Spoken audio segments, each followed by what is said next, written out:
হচ্ছে ফারজানা। ফারজানা সবসময় পর্দাশীল, কখনো পর্দা ছাড়া ঘর থেকে বের হয় না।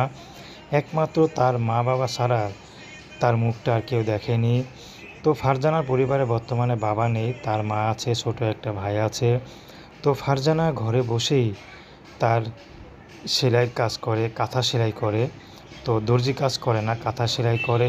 তো কাঁথা সেলাই করে, নকশি কাঁথা সেলাই করে যা ইনকাম হয় তা দিয়ে টুকটাক চলে এবং পাশাপাশি তার মা পরের বাসায় কাজ করে।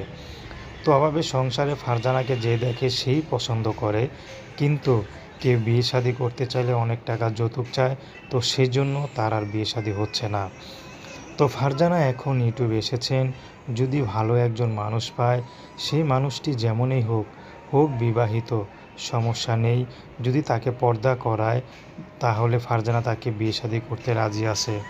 যদি সে মানুষটি বয়স্ক হয় তারপরও তার কোনো আপত্তি নেই। তার একটি কথা, আমার বড়লোক স্বামী দরকার নেই। যদি সে গরিব হয় বা বয়স্ক হয়, বিবাহিত হয়, তারপরও রাজি